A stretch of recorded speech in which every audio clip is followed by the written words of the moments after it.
so I just tell you that there's flaws all over the place, and if you're a smart person, you can find them. It's all right. We'll make you swallow it next time. I didn't know grown people did bubble gum anymore. I thought that was just people up to about the age of 13. They still, older people do bubble gum still. Anyway, let's see. That's instead of smoking. I know nobody smokes anymore, so I have to do something else. So now, 24. So now you know, where did Abraham buy his burial site? In Hebron, field of Machpelah, near the oak of Mamre. And now you know more than the authors of the book of Acts know, okay?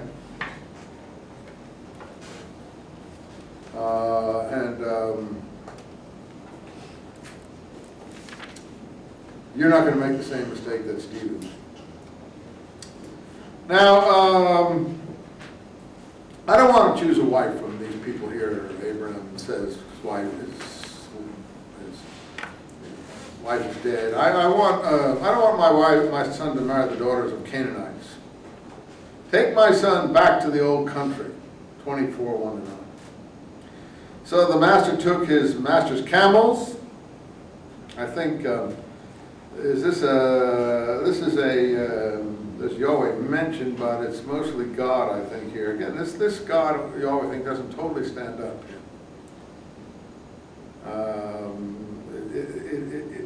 I'm not sure if this is a Yahwist or an Elohist here, but I think it's Yahwist. In any case, he takes him back to Aram Naharaim. You see that, line 10, Aram Naharaim? Nahor's town. Funny, Nahor has the same letters as Naharaim. What does Naharaim mean in the Hebrew language? Nahar is river, Naharaim is two rivers. Mitzrah is Egypt, Mitzrayim is Egypt in Hebrew. It's the two Egypts. You know, there's two Egypts, one upper and one lower Egypt, up the Nile, down the Nile. This is the two rivers. Where are the two rivers? Aram is the Arameans, Armenians. Aram of the Naharaim, where I originally came from. So what happens? Where does he see the girl? A camel, by the way, in this story. And again, our experts would say that's an anachronism. I don't know if it is or not. Yahweh, the God of my master Abraham, show kindness to me. There's a spring here. And he tells one of the girls to tilt her pitcher, drink so I and water your camels too.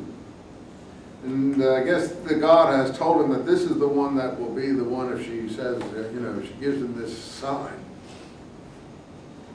Everyone meets at the well, like the old drugstore in the old towns of America. You know? Well, of course they meet at the well. That's where everyone goes to fill the water. So, I mean, that's where you're going to meet anyone. You're going to meet him. So he says to one of the girls, tilt your pitcher. And in any case, Rebecca comes out, line 15. She's the daughter of Bethuel, son of Milcah, wife of Abraham's brother Nahor. She had a pitcher on her shoulder. She was very beautiful. As usual, these are lovely girls. I don't know if this is Elohist or Yahwist, because he says in line 21, Yahweh made me my journey successful. So I'm not sure what story it is. Is it, blessed be Yahweh, God of my master Abraham? Looks like it's a Yahwist story. Anyway, after she fed his camels, 23, he put some gold bracelets on her arms, weighing 10 gold shekels.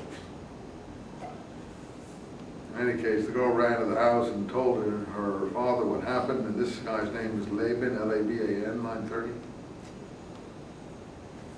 And this is a pretty long story. But again, it's not about Isaac, it's about the servant.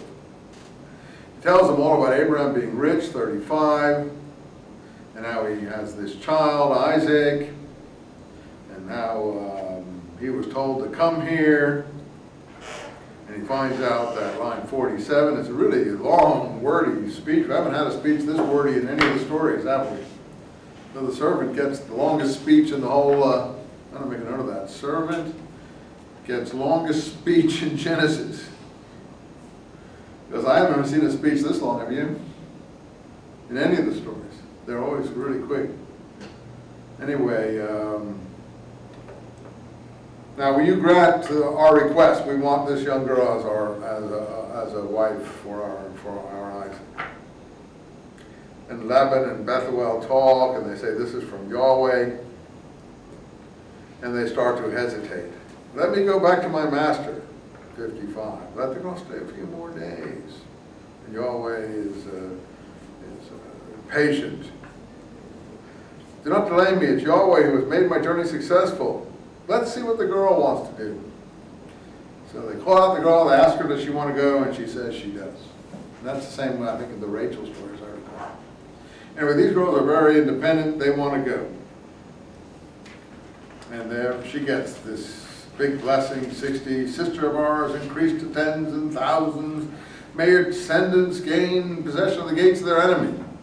Now look here, 62. Where's Isaac living? In the Negev, which is the northern Israeli desert on the border of Egypt, next to the Gaza Strip. And where is he living? At the well of 63, Lahaiwa. So again, you see how these Isaac and Ishmael stories get kind of intertwined? And the servant told Isaac the whole story. And Isaac took Rebekah into his tent and made her his wife that very night.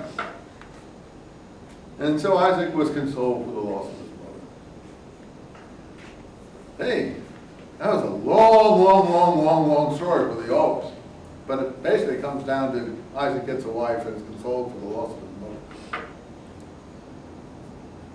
And by the way, aside from Isaac at Gerar, which we already did, the next thing we're going to hear about is in Esau and Jacob, isn't it?